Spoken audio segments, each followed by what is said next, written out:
Vamos a predicar sobre Primera de Tesalonicenses, el capítulo 5. En el verso 6 del capítulo 1 de Primera de Tesalonicenses: y vosotros vinisteis a ser imitadores de nosotros y del Señor. Y aquí quiero que mire un énfasis. Recibiendo, dice, la palabra, ¿cómo? Y quiero que mire este versículo y lo lea y preste atención a lo que quiero introducir antes de comenzar a predicar el mensaje. Pero en este versículo 6 habla Pablo de cómo recibieron palabra en medio de tribulación. A veces nosotros en los momentos de tribulación es cuando menos recibimos palabra, porque el corazón está consternado, y en realidad debería de ser al revés. Entre más atribulado te sientes, más palabra deberías de buscar, más palabra deberías de recibir, porque es lo que te va a sostener. Entonces Pablo aquí en 1 Tesalonicenses, el capítulo 1, verso 6, nos habla de tribulación.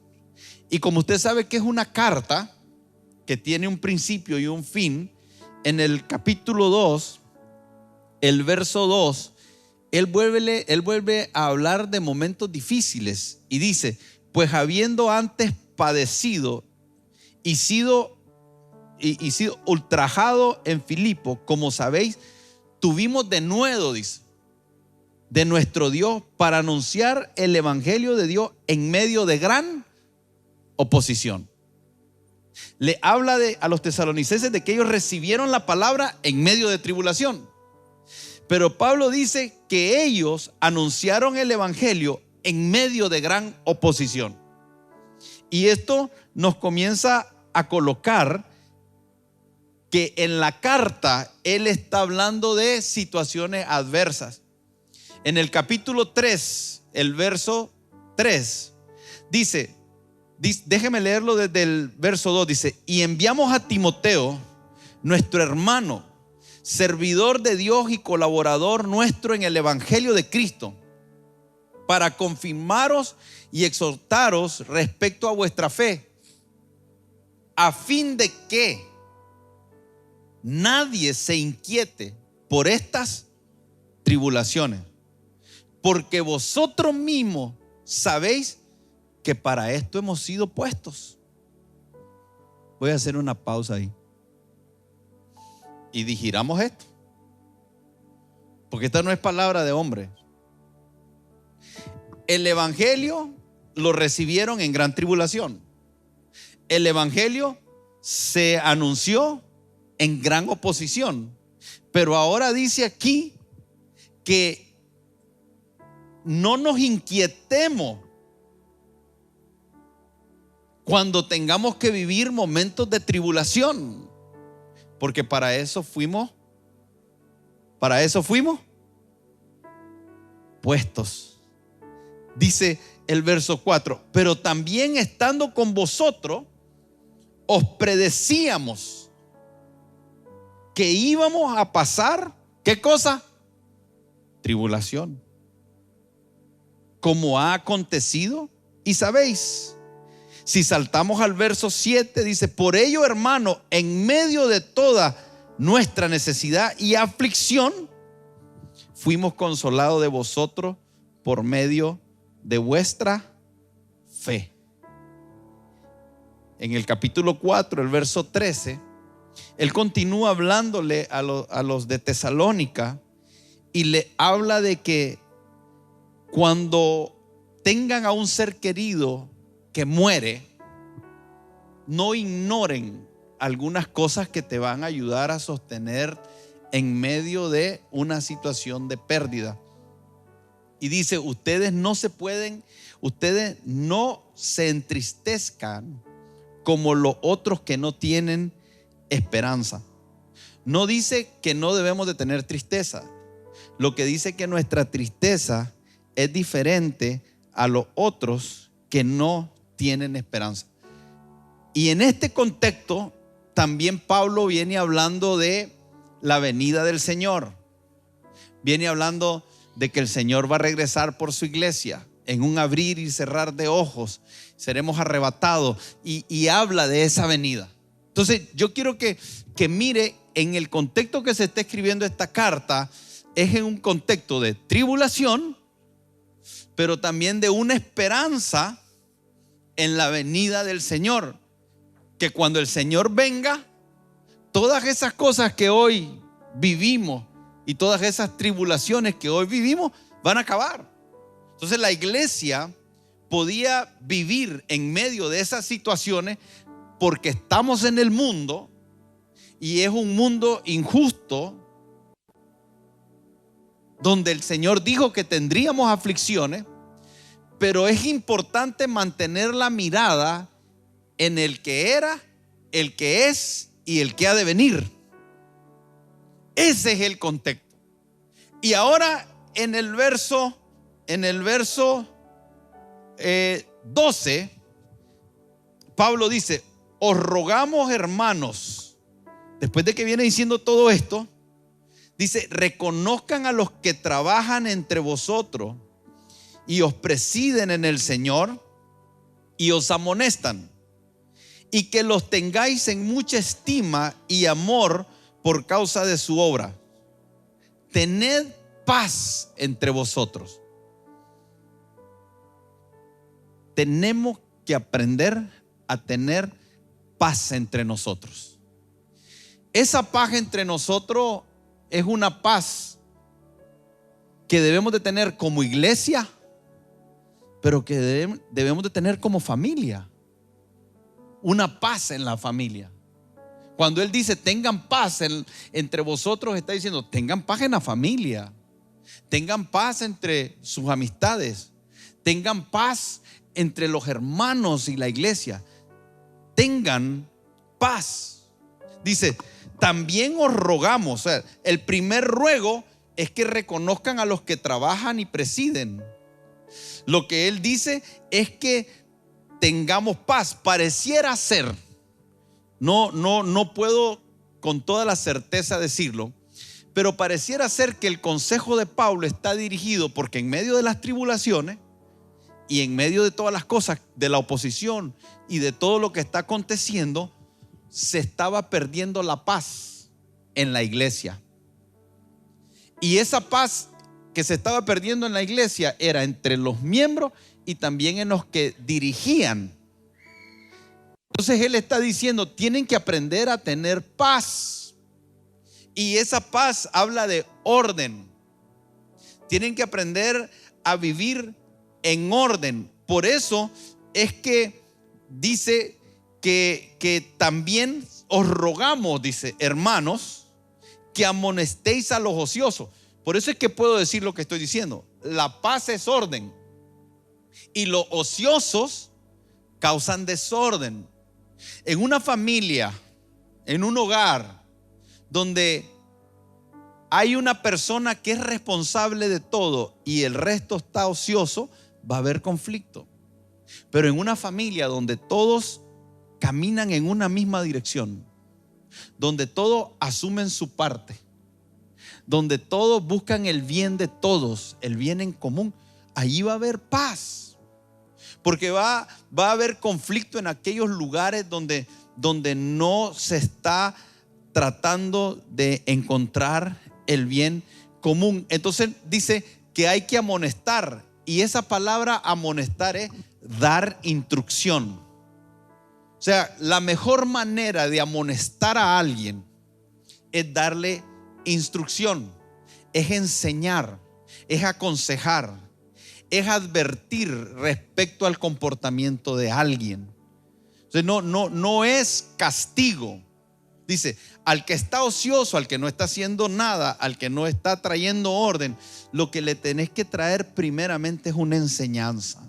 La enseñanza, si se recibe, va a producir paz en cualquier lugar. Y el deseo de Dios es que tengamos paz.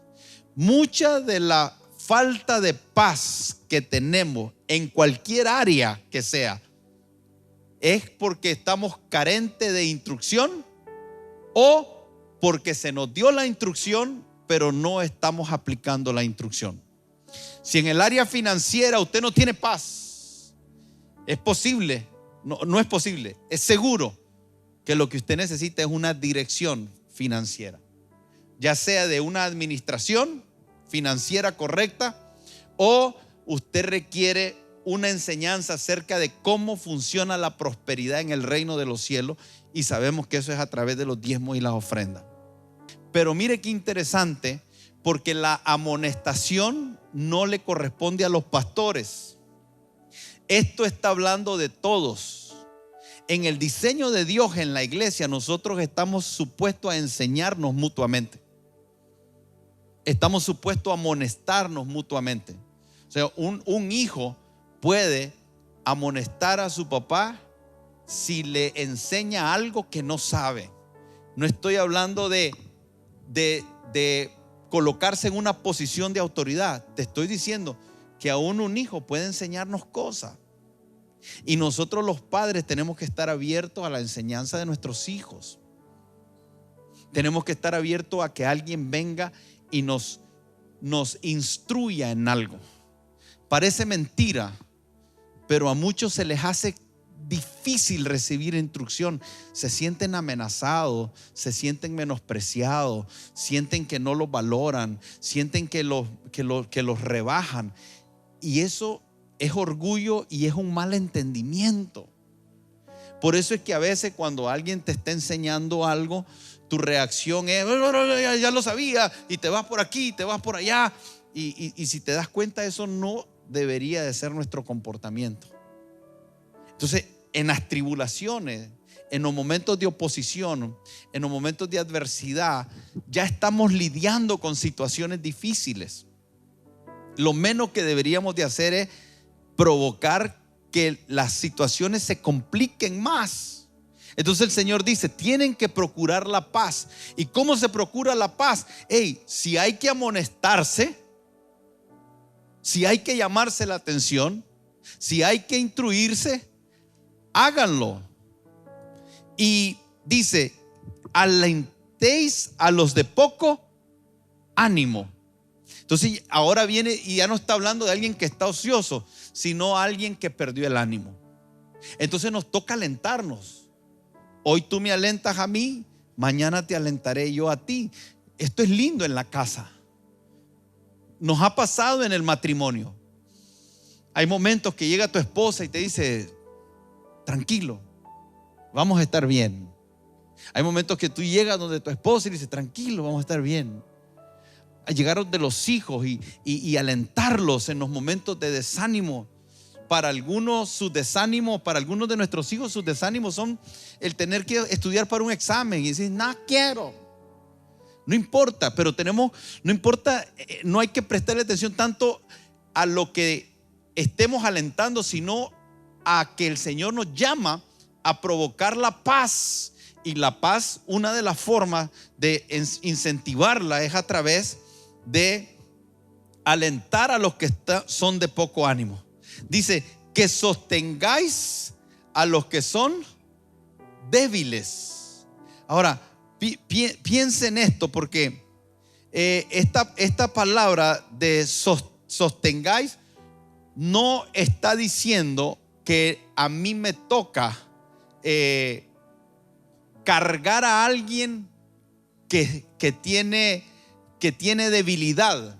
Mire que esta palabra significa supervisar, atender, lidiar con alguna situación. Y ahora tenemos que entender que en la iglesia hay personas fuertes y hay personas débiles. Hay personas fuertes de carácter. Y cuando estoy hablando de carácter, no estoy hablando de enojo. Estoy hablando de gente que son íntegros, gente que vive en santidad, gente que es trabajadora, gente que es firme en sus convicciones, gente que tiene fe cuando se requiere, que manifiesta amor. Entonces esas personas en la iglesia son fuertes, pero tenemos los débiles, los que están constantemente en un estado de caer en faltas. Aquellos que no pueden sostener su fe por ellos mismos, que si no los estás viendo en una semana se te desvían y se le viene todo abajo. Son personas que son conflictivas, tienen grietas profundas en el carácter. En la iglesia tenemos las dos cosas. Y si somos honestos, cada uno de nosotros pudiera saber quién es. Cada uno de nosotros pudiera llegar a una conclusión de que soy fuerte o soy débil. Y el Señor dice: a los débiles sosténganlo, pero sosténganlo es lidien con aquellas situaciones en las cuales ellos están fallando. No es resolverle la vida. Qué importante es que conceptualicemos correctamente las palabras. La comunicación es, para que sea efectiva, tenemos que tener altos niveles de exactitud, porque nos creamos conceptos equivocados y a veces desarrollamos ideas que no son correctas. Entonces, cuando vos mirás a alguien débil, no estoy supuesto yo a tener que cargarlo. Cuando dice sostener, no es que yo lo cargue, porque no se va a poder. Es imposible. Mire, si usted tiene a alguien que moralmente es débil y usted lo tiene que estar cuidando y depende de que usted esté ahí presente para que él no peque, es cuestión de tiempo. Entonces no es real, no funciona. Y si usted tiene a alguien que está en necesidad económica, usted puede ayudarle, pero usted no lo puede sostener toda la vida. Es imposible. Lo que usted hace es lidiar con lo que está pasando con esta persona y usted le ayuda, está ahí, trabaja con la situación que esta persona está viviendo. No se olvide del contexto, porque esto es importante en el sentido de lo que dije anteriormente. Había oposición para el que predicaba, la gente recibía la palabra en gran tribulación. Entonces todo eso hacía, ¿qué es lo que estaba diciendo? Hey, ustedes se reúnen como iglesia, pero cuando cada quien sale para su casa, cuando cada quien sale para su vida, hay una serie de situaciones que cada uno de ustedes está lidiando, cada uno de ustedes está tratando, que le producen grados de tribulación.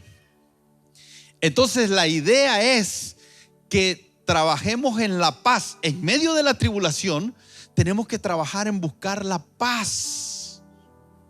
Y habrán personas que estarán en una posición que hay que reconocerlos porque están para ayudar, están para amonestar, están para sostener, están para ayudar a los débiles. Y necesitamos verlo, porque si como iglesia no vemos esta parte, entonces nos perdemos de eso que dice la Escritura, que son mejor dos que uno. Porque hay del solo, que cuando cayere, ¿quién le ayudará? Entonces, por un lado, necesitamos entender la vida de comunidad, que estamos para apoyarnos, pero también entender que cómo es un diseño. Y lo primero que se requiere es aprender a enseñarnos mutuamente. No comenzamos por resolver los problemas, comenzamos por el conocimiento. Mi pueblo perece porque le falta conocimiento. Entonces la iglesia está supuesta a ser un lugar de revelación, de palabra, de conocimiento, donde conozcamos la verdad y la verdad nos haga libre. Porque eso es lo que necesitamos primeramente. Hay tribulaciones que esta iglesia de Tesalónica estaba viviendo e iba a vivir, que no la iba a quitar nada. Entonces tenían que aprender cómo lidiar con esas cosas. Y una de las cosas que Pablo menciona es cuando a alguien se le muera a alguien. Eso va a pasar. Eso va a seguir pasando. Eso va a acontecer. Es parte del ciclo de la vida. Nacemos, morimos y un día resucitaremos con Cristo para nosotros los creyentes. Amén. Pero dice Pablo, ustedes tienen que aprender para que no se entristezcan como los otros. O sea, va a haber tristeza, pero hay una enseñanza. Y Pablo comienza a enseñar ahí en el capítulo 4 sobre esto y dice: porque si creemos que Jesús murió y resucitó, así también traerá Dios con Jesús a los que durmieron en él. Por lo cual os decimos esto en palabras del Señor, que nosotros que vivimos, que habremos quedado hasta la venida del Señor, no precederemos a los que durmieron. Porque el Señor mismo, con voz de mando, con voz de arcángel y con trompeta de Dios, descenderá del cielo, y los muertos en Cristo resucitarán primero. Luego nosotros, los que hemos vivido, los que hayamos quedado, seremos arrebatados juntamente con ellos en las nubes para recibir al Señor en el aire, y así estaremos siempre con el Señor. Por lo tanto, ¿qué dice? Alentaos con estas palabras. Una vez más, sostener a los débiles es tener la habilidad para ir y atender una situación y enseñar y amonestar y contribuir y ayudar. Y eso va a producir paz en la persona, porque yo soy el primero que no tiene paz porque no sé qué está pasando. ¿Por qué? ¿Por qué? Cada vez que alguien está en una situación, ¿por qué? ¿Por qué? Mientras no haya una respuesta, eso te va a robar la paz. Hay alguna respuesta que simplemente la respuesta es confía. No necesariamente te va a dar la fórmula, el ABC o la respuesta que estabas esperando, pero te va a dar orden, te va a dar paz, te va a dar entendimiento, te va a traer sabiduría, te va a dar la verdad, y la verdad te va a hacer libre, y no necesariamente se va a quitar la tribulación. Le voy a dar un ejemplo. Pablo dijo: se me ha dado un aguijón en la carne.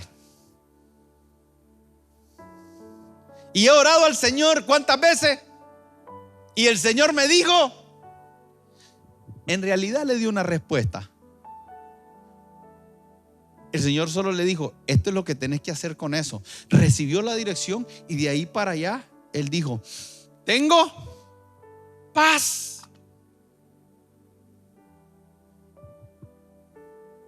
Tengo paz. No salen las cosas como yo quiero, no están aconteciendo como yo quiero, pero tengo paz. Entonces, en muchas ocasiones el Señor se lo dijo a Pablo, pero en algunas ocasiones lo que va a requerir es que alguien amoneste a alguien y le enseñe algo, lo instruya en algo, que le traiga la revelación que se requiere para conocer la verdad que se requiere para estar en un estado de paz. Por eso dice: haya paz entre vosotros. Muchos matrimonios no tienen paz porque no tienen el conocimiento o están rechazando el conocimiento. Entonces, sostener a los débiles tiene que ver con ir, y eso nos toca a todos, sea líder usted, no sea líder, sea astronauta o reverendo o reventado. En el diseño del Señor hay alguien al cual nosotros deberíamos de sostener en la fe, porque si estamos en la iglesia, siempre hay alguien que está más débil que nosotros a nuestro alrededor. Y el Señor espera que nosotros tengamos la habilidad de amonestar, no regañar, enseñar. Eso nos toca a todos. ¿Sabe qué es uno de los errores que cometemos? Cuando nosotros estamos en una situación decimos: ¿y a mí quién? Nadie me vuelve a ver. Y cuando otro está, tú participas. Porque somos buenos cuando se trata de nosotros. Pedimos que alguien esté ahí, que alguien nos visite, que alguien nos hable. Nadie se dio cuenta de lo que viví. Pero la pregunta es: cuando otro está viviendo algo, ¿tú estás ahí? Queridos hermanos, no es solo de nosotros el asunto. El evangelio no solo es de nosotros. ¿Por quién fue la última persona que tú estuviste para él? ¿Quién fue la última persona a la cual tú te tomaste el tiempo para enseñarle algo? ¿Quién fue esa persona? Cuando en una iglesia alguien dice, o mucha gente dice, no está nadie para mí, en realidad todos somos responsables.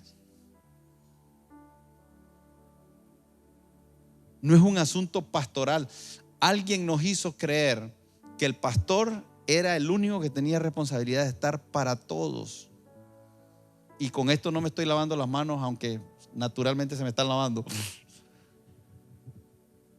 Pero no, es cuerpo.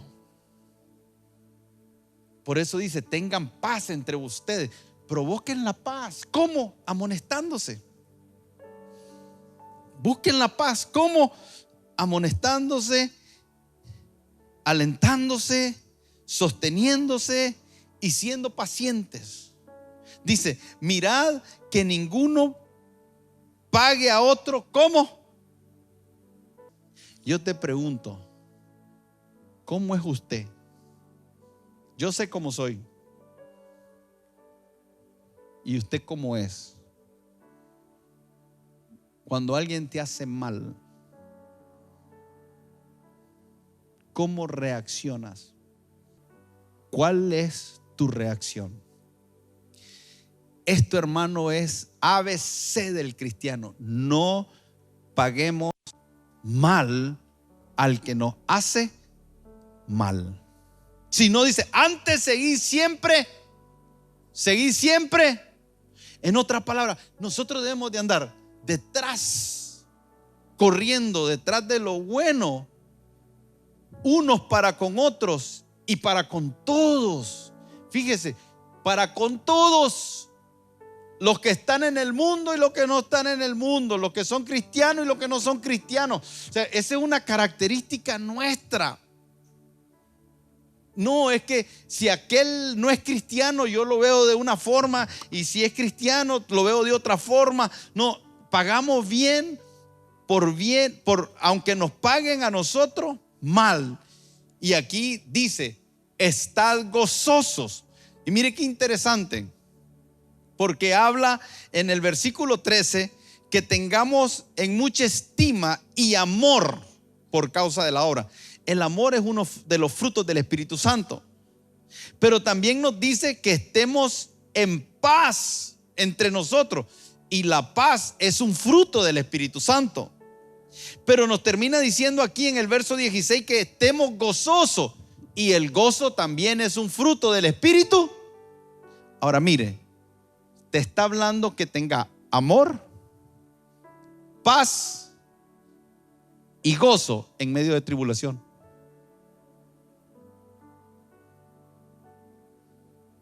En medio de oposición, en medio de persecución. ¿Y sabe qué pasa? Muchas veces con la iglesia, todo lo contrario. Usted puede venir aquí y si estuviéramos en tribulación, el ambiente de paz está deteriorado, el ambiente de gozo está deteriorado, el amor en los corazones está deteriorado, porque no hemos aprendido a vivir el día a día que nos toca, y que Pablo dice, porque hemos sido puestos para esto.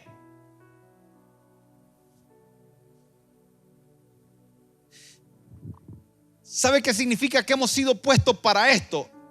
Que hay cosas que van a ocurrir porque hay un diablo y hay un espíritu del anticristo que odia a la iglesia, aborrece la iglesia, y estamos ya a las puertas, sino con un pie adentro, donde el odio para los creyentes se está manifestando como nunca. Y cuando yo le digo que viene persecución, no estoy profetizando algo malo, estoy diciendo lo que las escrituras dicen que va a acontecer.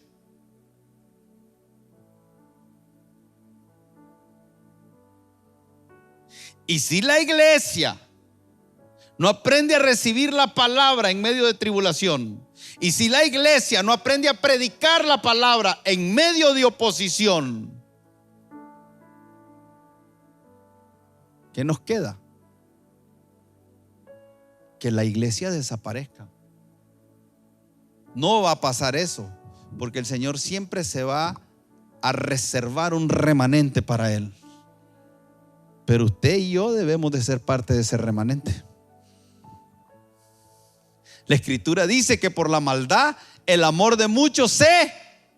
¿Y qué dice ahí? Que tengamos amor, pero el amor de muchos se enfriará.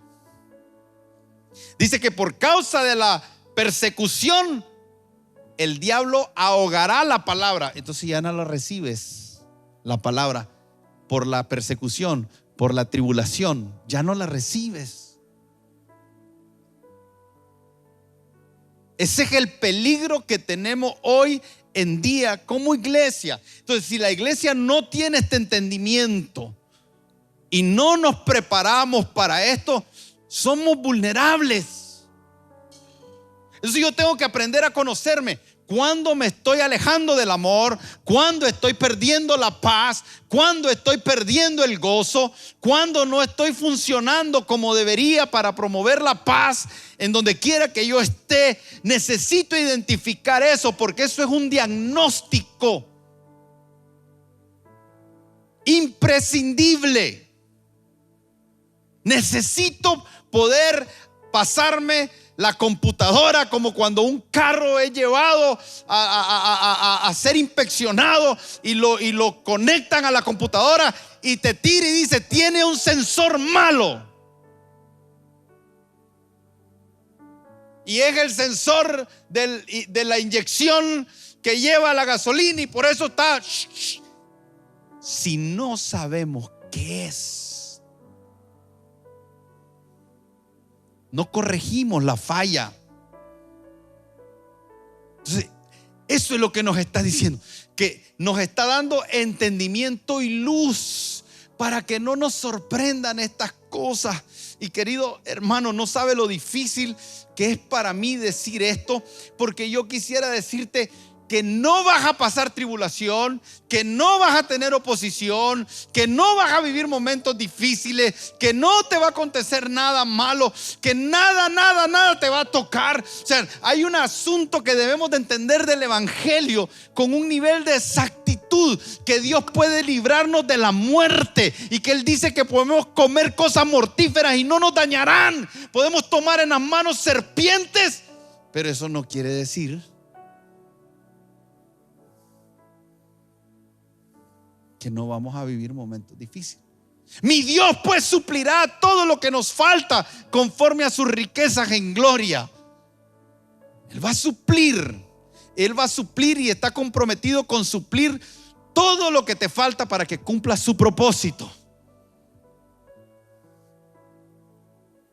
Te va a sostener con trabajo o sin trabajo, sin que alimente a los frescos que no les gusta trabajar. ¿Sabe una cosa? Te dice: pastor, usted siempre habla de la gente que no trabaja. Es que conozco a muchos así. ¿Y qué? ¿Tiene algo contra ellos? Sí. Si el Señor los tiene contra ellos, yo no lo voy a tener. Yo ando con mi padre alineado. Mi padre dice que no les den ni de comer. Wow. Eso dice mi padre. El que no trabaja. No, pastor, usted es más misericordioso que Dios. Usted es más bueno que Dios. Y que hay gente que es más buena que Dios. Yo le puedo dar, pero no sostener. Yo puedo suplir una necesidad, pero no sostener. No sostenemos al ocioso, porque cuando sostenés al ocioso, alimentás la vida de ocio. Y el ocio básicamente es un elemento que destruye tu propósito en esta tierra, porque no estás haciendo nada. Mire lo que dice ahí en Tesalonicenses capítulo 5, el verso 16.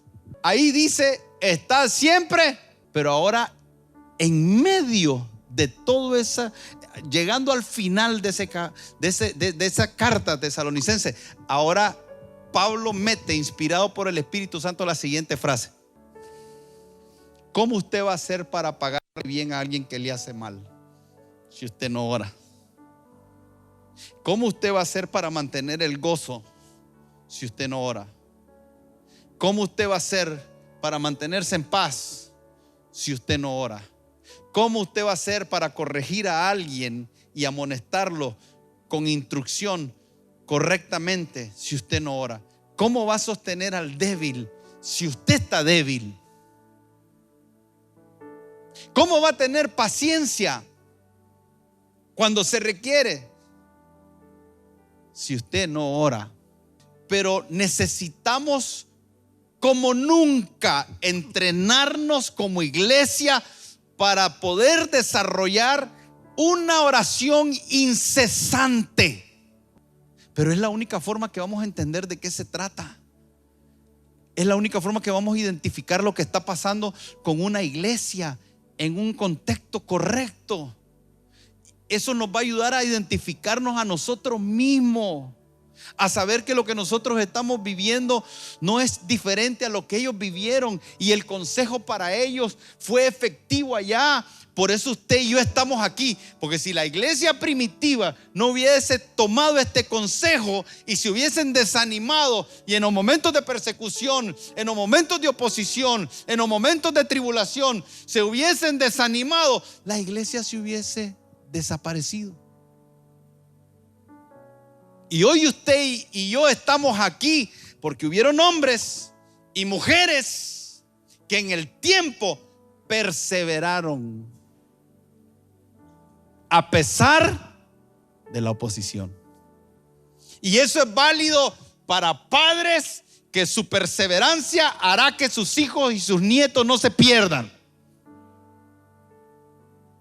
Eso es válido para una iglesia en una nación que persevera, que es entendida, que no se pierde ni se corrompe, sino que se mantiene pura y sin mancha, como el Señor quiere que su iglesia esté con su venida. Una iglesia gloriosa y sin mancha. Se va a necesitar personas que entiendan.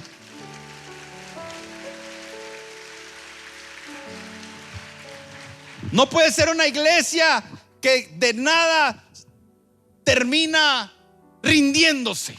Esto más bien te da la oportunidad de entender cosas que pueden hacer que eso no pase. Y así tenemos que ver la predicación. Porque el pastor que ve la predicación desde una perspectiva que lo que dice puede hacer que alguien se vaya porque no es agradable o no es entretenido, podrá entretener, pero por un tiempo, y después se van a ir de todas maneras. Pero si predicas la verdad hará a muchos libres, y habrá un remanente, que es una iglesia gloriosa y sin mancha para la venida del Señor. Eso es así. Entonces, ¿qué significa orar sin cesar? ¿Qué significa orar sin cesar? Significa que voy a estar 24 horas, 7 días de la semana, así en constante oración, que voy a dejar de trabajar, que ya no voy a trabajar, que ya no voy a tener vida, que ahora lo que voy a hacer es estar hora y hora y hora y hora. Y siempre que hablo de esto me acuerdo de mi mamá, porque a mi mamá la buscaban para que orara 2 horas y pasaba orando todo el día, pero eran, como dice la escritura, repeticiones vanas. Ahora, por favor, cuando yo diga repeticiones vanas, usted no piense en la religión que usted practicaba antes, porque los evangélicos también hacemos repeticiones vanas si nos descuidamos.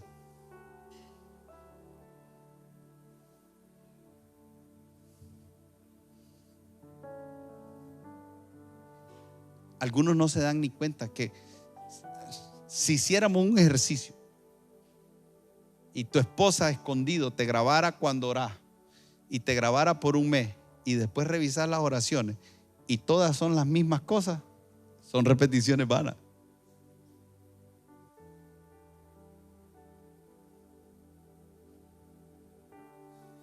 Lo único que hiciste es tu propio diseño de oración. Ahora, yo estoy de acuerdo, porque hay oraciones que son repetitivas, están siempre. Padre, sabiduría. Todas las veces que oro, yo pido sabiduría. Pero cuando la estoy pidiendo, mi corazón, mi mente está involucrada en eso. Necesito sabiduría. La pido porque la necesito, la reconozco. Mi vida es complicadísima y la suya también. Y no podemos depender de nuestra propia sabiduría. Las decisiones de vida se volvieron complejas como nunca. Lo que parecía simple se volvió complejo.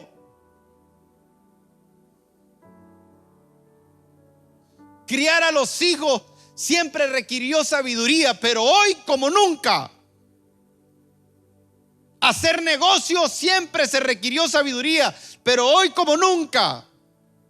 Ser pastor de una iglesia siempre se requirió sabiduría, pero hoy como nunca. Ser un creyente siempre se requirió sabiduría, pero hoy como nunca. Yo no estoy hablando de eso.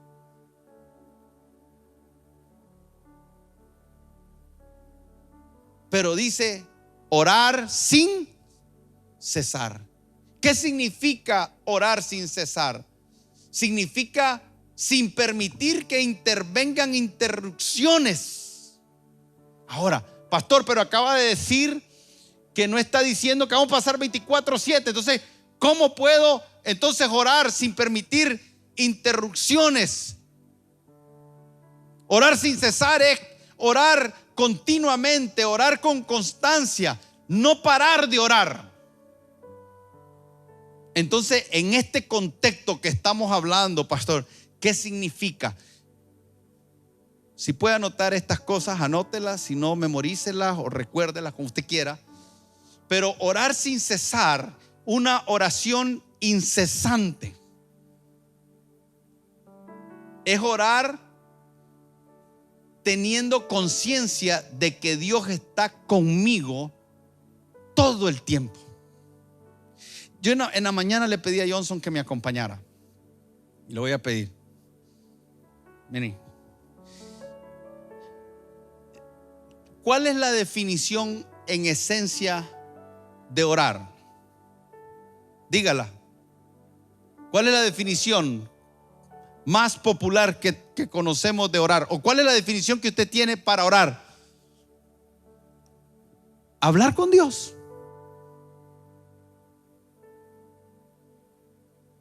Entonces, piense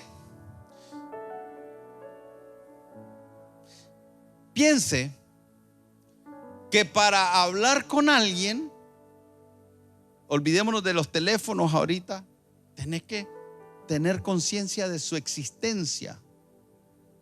¿Sí? Tiene que venir a tu mente.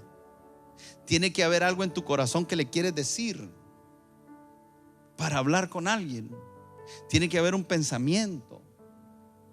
Tiene que haber una intención, un objetivo. Tiene que haber un lenguaje adquirido que ambos entiendan. Tiene que haber una relación. Tiene que haber una conciencia de la existencia. Tienen que haber pensamientos que yo quiero decirle. Tienen que haber emociones que quiero transmitirle. Tiene que haber un lenguaje desarrollado que es personal con Dios. ¿Cómo es una comunicación incesante? Comienza con la conciencia de saber que donde yo voy, Él está.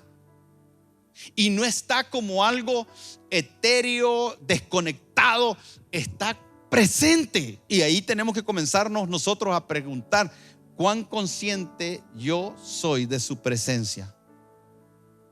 Porque si yo no tengo conciencia de su presencia, ni siquiera voy a entender lo que es una oración incesante, ni voy a darle el valor a la oración, no voy a poder desarrollar nada, porque lo primero que tengo que tener es la conciencia de su omnipresencia.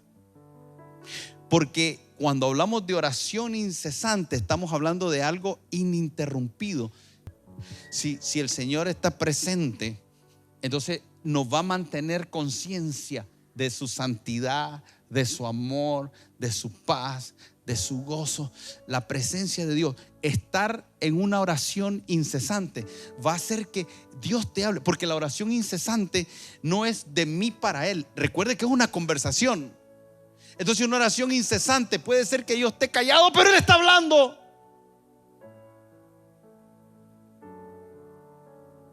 Porque es una comunicación incesante. Hay momentos que yo hablo y hay momentos que Él habla.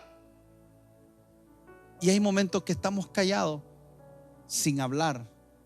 Pero hay una dinámica de comunicación por disfrute mutuo del uno al otro. Hay un intercambio. Vas con tu esposa y no van hablando. A mí me gustaba agarrar el carro y en algunas veces lo hacía porque Salomón dice que cuando necesitaba sabiduría salía a caminar. Entonces yo, para no caminar, agarraba el carro.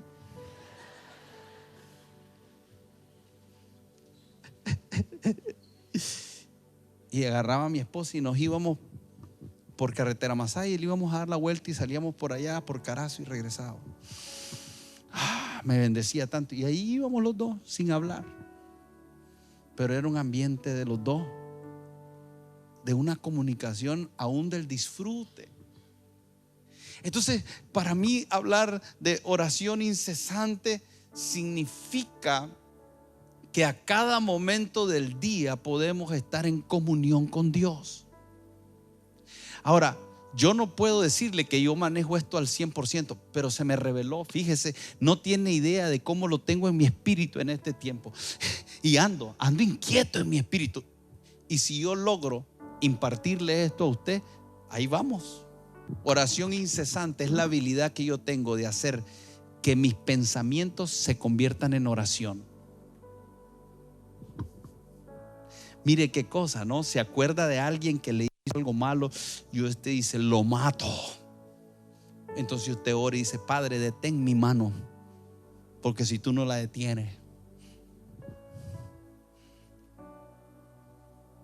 ayúdame a pagarle bien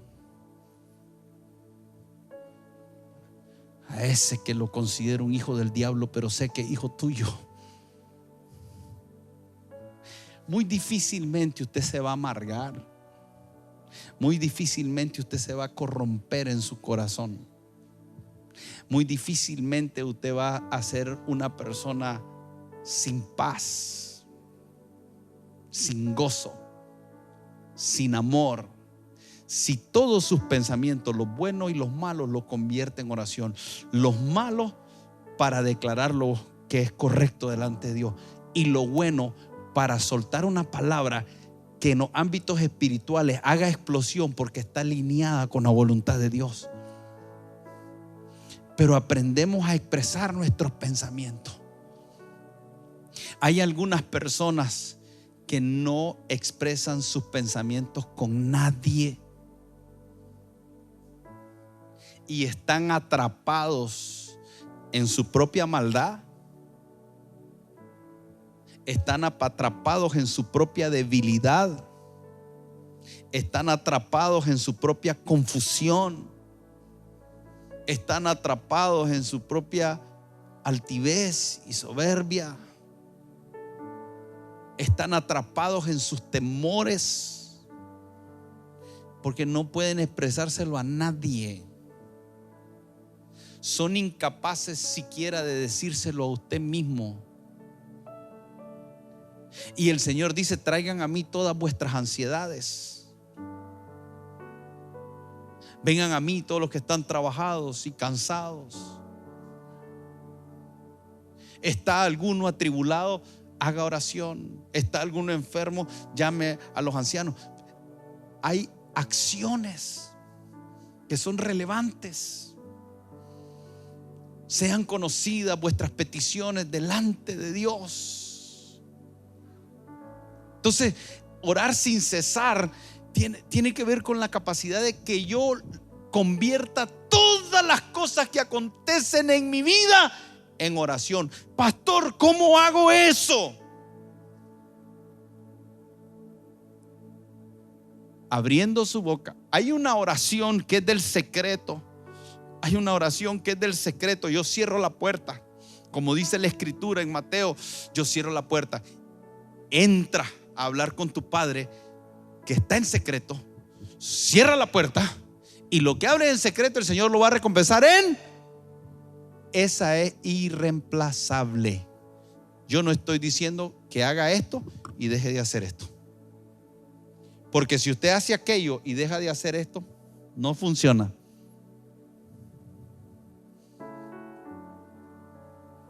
Es hacer eso. Porque ese es un tiempo dedicado sin interrupciones, sin distracciones. Es un tiempo ahí que es exclusivo.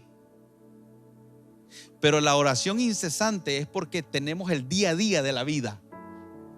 Y tenemos que hacer cosas y estamos en el trabajo y los jóvenes están en la escuela y los taxeros andan en la calle taxiando y parece chiste, pero cuando alguien te pite y haga una mala maniobra, dile que Dios te diga. ¿Saben qué es orar sin cesar? Poner todas las cosas en las manos de Dios. ¿Cuántas cosas? ¿Saben qué es orar sin cesar?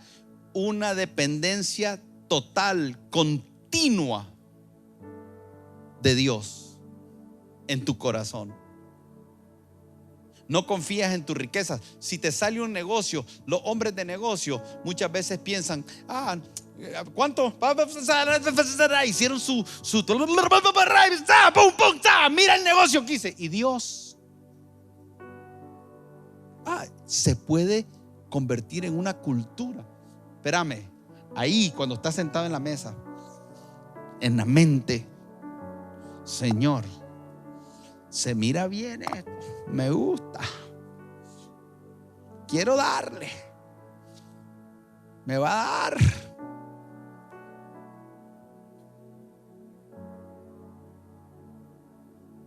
Le doy. No, a la carebarro. Hacemos todo, no tomamos en cuenta a Dios. Quiero dar un testimonio para la gloria de Dios. Y Dios dice: espérate, yo no me metí en eso. Hermano, ¿sabe que esto es un ideal? Pero es un ideal que debemos de apuntar. No es infantilada, no es fanaticada. En realidad el Señor dice eso. ¿Sabe lo que dice en Lucas 18, capítulo 1? También Jesús le refirió una parábola sobre ¿qué? ¿Usted cree que la palabra de Dios es veraz? Que aún las tildes están por algo. No menosprecien las palabras. Yo le puedo dar por lo menos hoy 30 versículos que yo encontré que hablan de una oración incesante, radical. Y le puedo dar historias donde milagros ocurrieron por el entendimiento de la iglesia que tenía de la oración incesante y de lo que podía producir. Mira. También le refirió Jesús una parábola sobre la ¿qué? Casi yo no hago esto, pero déjeme hacerlo. Dígale a la persona de al lado: orar es una necesidad.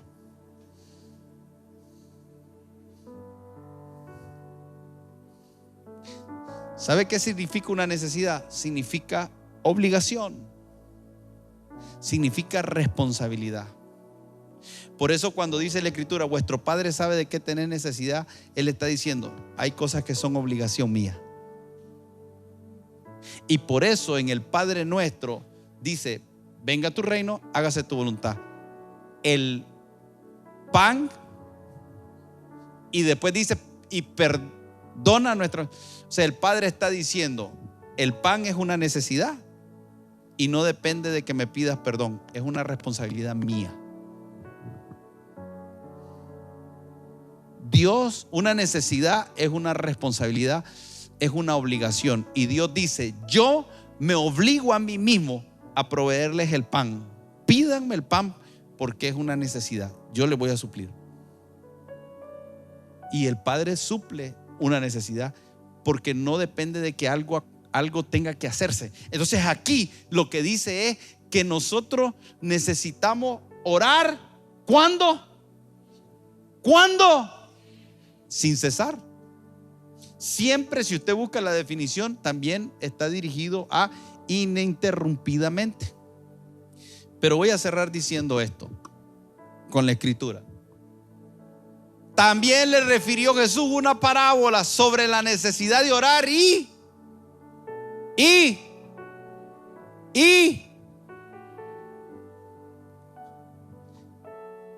cada vez que usted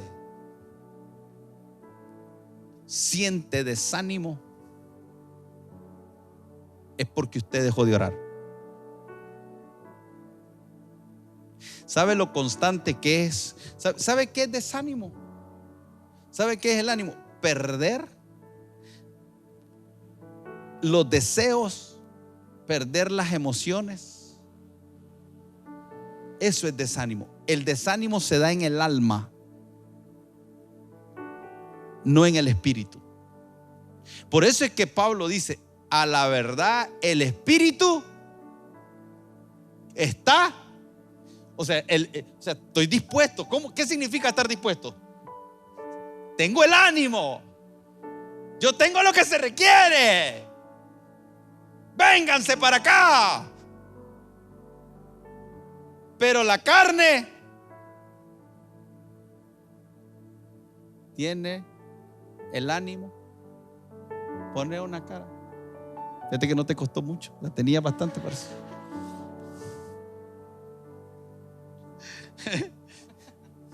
La tenía bastante. Te miré desanimado desde hace rato. Fíjese que nosotros, ¿cómo somos, no? ¿Cómo está? Aquí vine con las completas.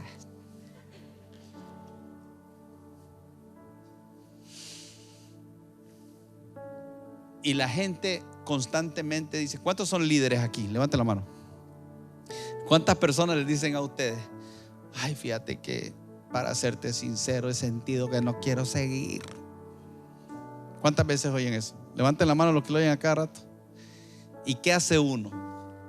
Vení, no, vení, vamos, mira, no, hombre, tenés que seguir, brother, mira, no te desanimé. Y comenzamos a hacerle payasadas. A ver, abre la boca el niño, abre la boca. El que no ora sin cesar, su corazón, que es un ambiente, está consternado, sin paz, revuelto, triste, ofuscado, enojado. ¿Por qué? Porque no aprendiste a manejar las diferentes situaciones desde una postura de orar sin cesar, entendiendo oración, comunicación con Dios. Entonces venimos aquí y decimos: ¿cómo está el ambiente? Y decimos: está pesado, dormido, la gente está frustrada, la gente está desanimada. Y leemos el ambiente. Y este cuarto se llena de un ambiente.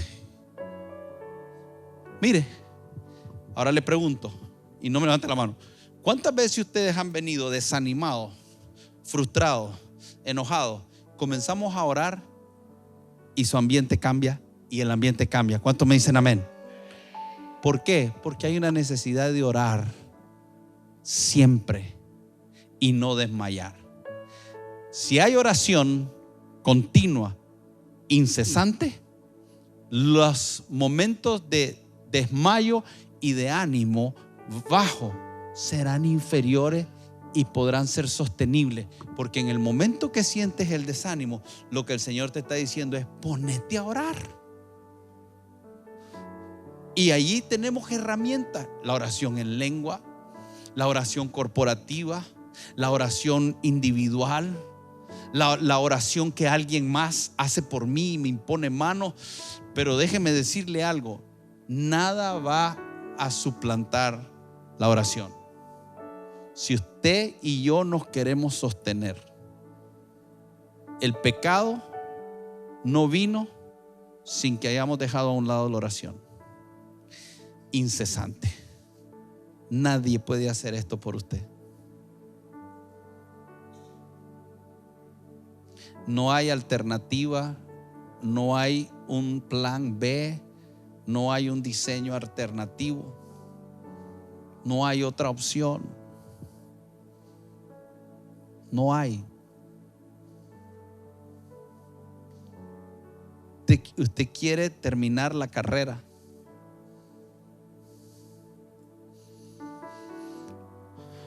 Usted quiere vencer los obstáculos, las adversidades.